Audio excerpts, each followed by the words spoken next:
মুর্শিদাবাদ নিয়ে ইতিমধ্যেই গোটা রাজ্য রাজনীতিতে উত্তাল হয়ে পড়েছে, কারণ মুর্শিদাবাদে এই মুহূর্তে সাম্প্রদায়িক দাঙ্গা হয়ে রীতিমতো গোটা রাজ্য রাজনীতিতে চাঞ্চল্যকর তথ্য উঠে এসেছে।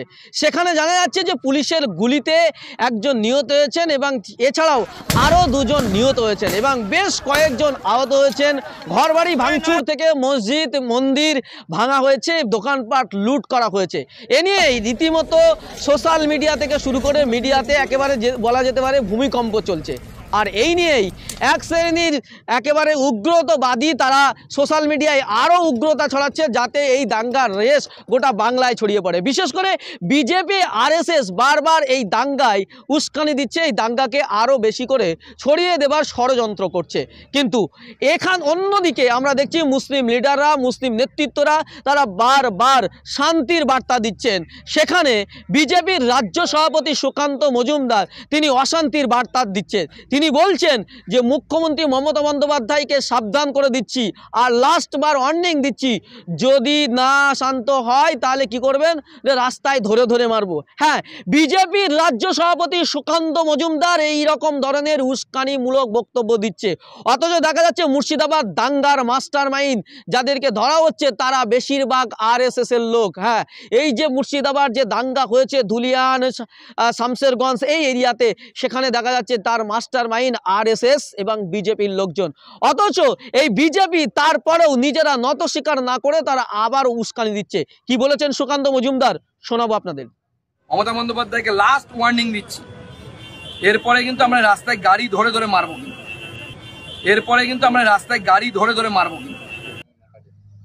সুকান্ত মজুমদারের বক্তব্য আপনারা শুনলেন। শুধু সুকান্ত মজুমদার শেষ নয়, অর্জুন সিং বিজেপির সাংসদ যিনি ছিলেন, প্রাক্তন সাংসদ অর্জুন সিং, তিনি বলছেন ইউপি ঝাড়খণ্ড বিহার থেকে লোক নিয়ে আসে নাকি এখানে মুর্শিদাবাদ মালদার লোককে শূন্য করে দেবে। হ্যাঁ, এই বিজেপির উগ্র ভাষণ।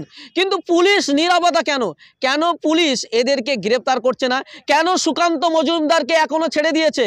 কেন অর্জুন সিং এত উস্কানিমূলক ভাষণ দেওয়ার পরে কেন পুলিশ নীরব দর্শকের মতো ভূমিকা পালন করছে? অন্যদিকে আমরা কি দেখছি, মুর্শিদাবাদের ঘটনায় মিডিয়ায় এক পক্ষ দালালি করছে। হ্যাঁ, মিডিয়া বিশেষ করে রিপাবলিক বাংলা এবং তার সাথে বেশ কয়েকটি মেইন স্ট্রিম মিডিয়া যারা নিয়মিত সাম্প্রদায়িক উস্কানি দিচ্ছে, যারা নিয়মিতভাবে বিভাজন সৃষ্টি করছে এবং মুর্শিদাবাদের ঘটনায় একটা পক্ষকে দেখানো হচ্ছে দোষী হিসাবে আর একটা পক্ষকে তারা একেবারে আর্তনাদ, তারা নাকি ভয়ে পালিয়ে যাচ্ছে, এই সমস্ত মিথ্যা ভিডিও দেখানো হচ্ছে। অথচ দেখা যাচ্ছে এই সাম্প্রদায়িক দাঙ্গায় যারা গ্রেপ্তার হয়েছেন, যারা আহত হয়েছেন, বেশিরভাগ এই মুসলিম সম্প্রদায়ের ঘর বাড়ি ভাঙচুর হয়েছে, মসজিদ ভাঙচুর হয়েছে, মন্দিরও ভাঙচুর হয়েছে, হিন্দুদের দোকানপাটও লুট হয়েছে, হিন্দুদের দোকানও ভাঙচুর হয়েছে। কিন্তু শুধুমাত্র অমুসলিমদের ঘর বাড়ি ভাঙচুর হয়েছে বলে, অমুসলিমরা নাকি সেখান থেকে পালিয়ে যাচ্ছে বলে এই গদি মিডিয়া দেখাচ্ছে, অর্থাৎ সাম্প্রদায়িক বিভাজন, যেটা রাত দিন চেষ্টা করে বিভাজন তৈরি করছে, অশান্তি লাগানোর চেষ্টা করছে, সেই চেষ্টা কিন্তু আবারও। অন্যদিকে পুলিশ গতকাল রাত থেকে গুরুত্বপূর্ণ ভূমিকা পালন করছে এবং যারা মূল অপরাধী তাদেরকে বেছে বেছে ধরার চেষ্টা করছে। কিন্তু প্রথম যদি পুলিশ এই অ্যাকশনটা নিত তাহলে হয়তো এই দাঙ্গা হতো না। এখন মানুষের মুখে মুখে এই প্রশ্ন উঠছে যে পুলিশ না চাইলে দাঙ্গা হয় না। প্রাক্তন মুখ্যমন্ত্রী বুদ্ধদেব ভট্টাচার্য বলেছিলেন পুলিশ না চাইলে দাঙ্গা হয় না। হ্যাঁ, বারবার পুলিশের ভূমিকা নিয়ে প্রশ্ন উঠছে। কেন পুলিশ প্রথম থেকে অ্যাকশন নেয়নি? কেন এত লেটে? কেন গুলি চালাতে বাধ্য হলো? কেন প্রাথমিকভাবে পুলিশ জল কামানের ব্যবস্থা করলো না? কেন পুলিশ তাদের বিরুদ্ধে যারা আন্দোলনকারী ছিল তাদেরকে রুখে দেওয়ার জন্য ব্যারিকেডের ব্যবস্থা করলো না? এই প্রশ্নগুলো কিন্তু উঠছে। বলে পুলিশের ভূমিকা নিয়ে একদিকে যেমন প্রশ্ন, তার পাশাপাশি বিজেপি নেতারা যেভাবে উস্কানিমূলক বক্তব্য দিচ্ছে এই ঘটনার পরে, শান্তিপূর্ণ বার্তা দেওয়া যায়, মানুষের মধ্যে বিভেদ যাতে না ঘটে, ঐক্যবদ্ধভাবে মানুষ যাতে চলতে পারে, সেই বার্তা যখন মুসলিম লিডাররা দিচ্ছেন, আমরা দেখছি কখনো ফুরফুরা শরীফের পীরজাদারা, কখনো দেখছি মুসলিম পার্সোনাল ল বোর্ডের মাওলানা কামরুজ্জামান, কখনো দেখছি মুর্শিদাবাদের জমিয়ত উলামা হিন্দের নেতা, জামাত ইসলামী হিন্দের নেতা, তারা যখন শান্তির বার্তা দিচ্ছেন তখন এই বিজেপি নেতারা উস্কানিমূলক বক্তব্য দিচ্ছে। হ্যাঁ, উস্কানিমূলক বক্তব্য দিয়ে বিভাজন তৈরি করছে। কি বলছেন অর্জুন সিং? বিহার ইউপি থেকে লোকজন এনে নাকি মুর্শিদাবাদকে খালি করে দেবে। দেখ শুনুন অর্জুন সিং কি বলছেন। থেকে বিহার আর ঝাড়খণ্ড থেকে হিন্দুদেরকে নিয়ে ওখানে আমরা ঢুকবো, একদিনে খালি করে দেব মুর্শিদাবাদ মালদাকে, একদিনে খালি করে দেব, একদিন লাগবে আমাদের। আপনার অর্জুন সিং এর বক্তব্য শুনলেন, কিভাবে গরম ভাষণ দিচ্ছে দেখুন। যে একজন জনপ্রতিনিধি, যারা দায়িত্বশীল একটা রাজনৈতিক দলের নেতা, যার ভূমিকা থাকবে মানুষের মধ্যে ঐক্য তৈরি হবে, যে বিভেদ না যাতে হয়, সেখানে বিভেদ তৈরি করছে, আর এদেরকে পুলিশ ছেড়ে দিয়েছে। আপনারা জানেন ইতিমধ্যেই মুখ্যমন্ত্রী মমতা বন্দ্যোপাধ্যায় বলেছিলেন কার্তিক মহারাজ দাঙ্গাবাজ, কিন্তু সেই দাঙ্গাবাজ কার্তিক মহারাজ কেন গ্রেপ্তার হচ্ছে না? কারণ মুর্শিদাবাদকে সব টার্গেট করা হচ্ছে। এর আগে আমরা দেখেছিলাম বিভিন্ন জায়গায়, এর আগে আমরা দেখেছিলাম রেল লাইনে বোমা রেখে দেওয়ার সময় হাতে নাতে জনগণের কাছ থেকে ধরা পড়েছিল নিমতিতাই দুজন। হ্যাঁ, এই ঘটনার পরেও পুলিশ তাদেরকে ছেড়ে দিয়েছিল। এর আগে আমরা কি দেখেছিলাম, বেলডাঙ্গাতে আল্লাহর নামে কুৎসিত গালাগালি লিখে দেওয়া হয়েছিল, আল্লাহর নামে কুৎসিত গালাগালি নিয়ে সেটা নিয়ে একটা দাঙ্গা তৈরি হয়েছিল, এবং তারপরে কিছুদিনের মধ্যে মানুষ কিন্তু সেটা ভুলে গেছিল।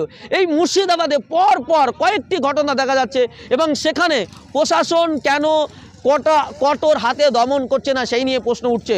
তবে মুর্শিদাবাদের ঘটনা কি হয়েছে, কি ঘটছে, মুর্শিদাবাদে সরাসরি আমরা যাচ্ছি, আমরা গ্রাউন্ড রিপোর্ট করব, এবং মুর্শিদাবাদের গ্রাউন্ড রিপোর্ট করে সরাসরি আপনাদের জানাবো। তবে আপাতত এই পর্যন্ত আপনাদের জানিয়ে রাখলাম যে মুর্শিদাবাদের যে ঘটনায় সেই সাম্প্রদায়িক উস্কানির পিছনে কিন্তু বিজেপি আরএসএসের মদত রয়েছে, এবং আরএসএসের কিছু লোকজন মানে মুসলিমদের মধ্যে ঢুকে আছে। মানে মুসলিমরা আরএসএসের যে মুসলিম সংগঠন হচ্ছে রাষ্ট্রীয় যে মোর্চা রয়েছে, সেই রাষ্ট্রীয় মোর্চা অর্থাৎ মুসলিম কিছু লোকজন রয়েছে যারা আরএসএস করে, তারাও কিন্তু এই দাঙ্গার মধ্যে লুকিয়ে রয়েছে। অর্থাৎ মুসলিম সমাজের লোক হয়ে তারা মুসলিম সমাজকে বদনাম করার জন্য কিন্তু তারা মুসলিমদের ভিতরে ঢুকে এইভাবে কিন্তু অশান্তির কিছু ছক চালিয়েছে এবং সেই অশান্তি করেছে। সাধারণ হিন্দু বা সাধারণ মুসলমান কিন্তু এই দাঙ্গার পক্ষে নয়, সাধারণ হিন্দু মুসলমান এই দাঙ্গার বিপক্ষে। আমি মুর্শিদাবাদের কিছু শিক্ষিত মানুষ যারা এই দাঙ্গার পরে যারা ক্ষতিগ্রস্ত হয়েছে, যারা ঐক্যবদ্ধভাবে একসাথে হয়েছেন, তারা কি বলছেন, হিন্দু এবং মুসলিমরা তারা কি বলছেন, তাদের বক্তব্য আপনাদের শোনাবো। এটা প্রকৃতির প্রশ্ন করেছেন, কেননা আজকে যে পরিস্থিতি সৃষ্টি হয়েছে, এই পরিস্থিতির জন্য এই দুষ্কৃতীরা একমাত্র দায়ী। কেননা ওয়াকআপ নিয়ে যে আন্দোলন শুরু হয়েছিল, সেটা যারা ওয়াকআপ নিয়ে আন্দোলন শুরু করেছিল তারা কখনো ভাবেনি যে এই দুষ্কৃতীরা আমাদের আন্দোলনটাকে স্থগিত করে দেবে, এটা নিয়ে কখনোই ভাবেনি। তারা শান্তি শৃঙ্খলভাবে মানে তাদের মানে প্রদর্শন করেছিল যে আমরা ওয়াকআপ বিলটা আমাদের প্রত্যাহার করতে হবে, আমাদের সমাজের যেমন যারা ব্যবহার করছিল সেভাবে ব্যবহার করতে হবে।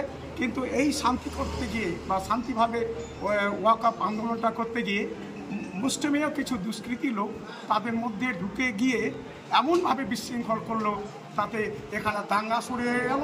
হিন্দু মুসলমানের মধ্যে যে মানে ঐকান্তিক মানে ভালোবাসা, যেটা মানে নিগৃহ ভালোবাসা, সে ভালোবাসাটার মধ্যে বীজ বপন করার চেষ্টা করছে। তাদের আমরা মানে সেটাকে আমরা সফল হতে দেব না। আমরা হিন্দু মুসলিম জৈন খ্রিস্টান ভাই ভাই ছিলাম, আছি, থাকবো। আপনার নাম? দীনবন্ধু দাস, বাড়ি জ্বালাদিপুর। দেখুন, এই যে আজকে একটা ওয়াকআপ আইন যেটা পাস হয়েছে 2025, এর প্রতিবাদ করার অধিকার আছে, এবং এর প্রতিবাদ করার অধিকার আমাদেরকে সংবিধান দিয়েছে। সেই সংবিধান অনুযায়ী আমরা যে কোনো জায়গায় আমরা তার প্রতিবাদ করতেই পারি। কিন্তু প্রতিবাদ করতে গিয়ে কিছু অ্যান্টি সোশ্যাল বা অসামাজিক লোক যেভাবে এই আজকে আমাদের হিন্দু মুসলিম একটা বিভেদ সৃষ্টি করে দিল এবং আমাদের এই বিভিন্ন জায়গায় যে অশান্তির বাতাবরণ একটা তৈরি করে দিয়েছে, এর জন্য আমরা মানে সবাই উদ্বিগ্ন, এবং আমরা হিন্দু এবং মুসলিম সকলে আমরা চিন্তিত হয়ে পড়েছিলাম। যার জন্য আমরা নিজেরাই প্রচেষ্টা করে এবং আমাদের এই প্রধান শিক্ষক মেজানুর রহমান মহাশয়ের সঙ্গে আমরা আলোচনা করে আমরা তড়িঘড়ি যে যাতে আমরা এই অশান্তি যাতে বাইরে ছড়িয়ে না পড়ে, আমরা যেন বাসুদেবপুর বাজারটাকে রক্ষা করতে পারি, আমরা হিন্দু মুসলিম যেন সকলেই একসঙ্গে বাস করতে পারি, সেই জন্য আমরা আজকে বসেছিলাম। এবং আজ বৈকালবেলায় আমরা পুরো বাজারটা আমরা রুট মার্চ করলাম এবং বিভিন্ন জায়গায় আমরা বার্তা দিলাম যেন এই গুজবে কেউ কান দেবেন না, গুজব ছড়াবেন না। কেউ যদি গুজব ছড়ায় তাকে জিজ্ঞেস করুন তুমি কোথায় শুনেছো। কেউ না জেনে ওই হিন্দু ভাইরা ওখানে আক্রমণ হয়ে গেল, হিন্দু ভাইরা বলছে ওখানে মুসলিম ভাইরা আক্রমণ হয়ে গেল, এই ভাষা যেন না হয়, আমরা যেন নিজেদের মধ্যে আমরা নিজেরা ঠিক থাকতে পারি। আমরা হিন্দু এবং মুসলিম সকলে যেন আমরা পরস্পরে একে অপরের পাশাপাশি বাস করতে পারি, এটাই আমি চাইবো। এবং এই উদ্দেশ্য নিয়ে আমরা সকলের কাছে আবার আবেদন রাখছি যে কেউ গুজব ছড়াবেন না এবং গুজবে কান দেবেন না। আমরা সকলে হিন্দু এবং মুসলিম সকলেই এক জায়গায় আমরা যেমন ছিলাম সেইভাবে ভাই ভাই হিসাবে আমরা বাস করব। কবির ভাষায় যেমন আমরা জানি, আমরা মোরা এক বৃন্দে দুটি কুসুম, হিন্দু মুসলমান, হিন্দু তার নয়ন মণি, মুসলিম তার প্রাণ। এই জায়গাটায় আমরা ঠিক থেকে আমরা যেন সকলে সহাবস্থান করতে পারি। আপনার নাম? আমার নাম রতন কুমার দাস। খুবই দুর্ভাগ্যজনক। আমরা ছোট থেকে দেখেছি যে আমরা হিন্দু মুসলিম সবাই সহাবস্থান করেছি, শান্তিতে সহাবস্থান করেছি। আমার খুব মনে পড়ে যে আমি ছোটোতে ওই কাদা নিয়ে হোলি খেলতাম, মানে সেই পরিবেশে উঠা আমি ছেলে। হঠাৎ দেখি কেউ বা কারা যেন আমাদের মধ্যে বিষ ঢুকিয়ে দিচ্ছে, আমরা মুসলিম তোরা হিন্দু, এদের মধ্যে বিভেদ লাগানোর চেষ্টা হচ্ছে। ওয়াকফের আইন নিয়ে অবশ্যই আন্দোলন করার অধিকার সবার আছে এবং সেটা শান্তিপূর্ণ হওয়া উচিত। প্রত্যেকটা নাগরিকের অধিকার আছে তার প্রোটেস্ট করার, কথা বলার, এবং সেটা সংবিধান দিয়েছে। কিন্তু এটার মানে এ নয় যে আমরা কোনো রকম ভায়োলেন্সে যুক্ত হতে পারি, কোনো রকম ভাঙচুর, লুটপাট, অগ্নিসংযোগে যুক্ত হতে পারি। এটা কেউ কাউকে দেয়নি। সেই সঙ্গে ভারতবর্ষের সম্প্রীতির দেশ, এটা বিভেদের মধ্যে ঐক্য আছে কেন? এখানে হিন্দু আছে, মুসলিম আছে, শিখ আছে, পাঠান আছে, কত জৈন আছে, খ্রিস্টান আছে, সবাই মিলেমিশে ভারতবর্ষ। কাউকে বাদ দিয়ে ভারতবর্ষ নয়। আমাদের পুরো বডি নিয়ে একটা মানুষ, হাতকে বাদ দিয়ে বডি নয়, চোখকে বাদ দিয়ে বডি নয়, মুসলিমকে বাদ দিয়ে ভারতবর্ষ নয়, হিন্দুকে বাদ দিয়ে ভারতবর্ষ নয়। সবাই মিলেমিশে একটা সংসার, মিলেমিশে পরিবার, মিলেমিশে একটা দেশ। তার মধ্যে কেউ যেন ফায়দা করার জন্য আমাদের মধ্যে কাউকে হিন্দু করে দিচ্ছে, কাউকে মুসলিম করে দিচ্ছে। আমরা মানুষ, এটাই ভুলে যাচ্ছি। আন্দোলনের মধ্যে সেই আমরা চেহারাটা দেখলাম, খুব বাজে অবস্থা হলো। অনেক মানে টেনশনে পড়ে গেল, চারিদিকে একটা গুজব রটনা শুরু হয়ে গেল। মানুষ ভাবতে পারছে না যে কী করবে। এই উদ্দেশ্যে চাচণ্ডা বিজয় হাই স্কুল কিছু এলাকার সুবুদ্ধি লোককে নিয়ে এলাকায় যেন শান্তি এবং সম্প্রীতি রক্ষা থাকে, বজায় রাখতে পারি, এই লক্ষ্যে আমরা একত্রিত হয়েছিলাম। পুরো এলাকা আমরা ঘুরে এলাম এবং রুট মার্চ করলাম, সবাইকে আশ্বস্ত করলাম ভয়ের কোনো কারণ নেই। কারণ আমরা যারা শুভাকাঙ্ক্ষী মানুষ, যারা সুবুদ্ধি সম্পন্ন মানুষ, তারা এখন একত্রিত। অতএব একটা দু চারটা যে সমাজ বিরোধী নিজেদের স্বার্থের জন্য, নিজেদের লাভের জন্য লুটপাট করছে, অগ্নিসংযোগ করছে, এটাকে ভয় পাওয়ার কেন? তারাকে আমরা এক ঘরে করে দেবো এবং তাকে শনাক্ত করে দূরে পাঠিয়ে দেবো, প্রশাসনের হাতে তুলে দেবো। সবাইকে বললাম যে তো আপনারা নিশ্চিন্তে ঘুমান, নিশ্চিন্তে ব্যবসা করুন, আমরা সবাই সাথে আছি। আমি মিজাউর রহমান, হেডমাস্টার চাচণ্ডা বিজয় স্কুল। এটা ঘটনা আমরা মনে করি এই মুহূর্তে গোটা মুর্শিদাবাদ এবং বাংলা সম্প্রীতির পীঠস্থান। তার মধ্যে আমরা আমাদের এলাকাতে মহেশতলায় বগদানগর অঞ্চলে যেভাবে আমরা বসবাস করে এসেছি, আমরা পূর্বপুরুষ থেকে শুরু করে 300 বছরের ইতিহাসে কোনোদিন অপ্রীতিকর ঘটনা আমাদের মধ্যে নেই। আমরা জানি সকলের সঙ্গে হিন্দু মুসলিম একত্রিতভাবে বসবাস করি, সম্প্রীতির বার্তা নিয়ে, সকলকে সাথে নিয়ে একসাথে আমরা চলাফেরা করি।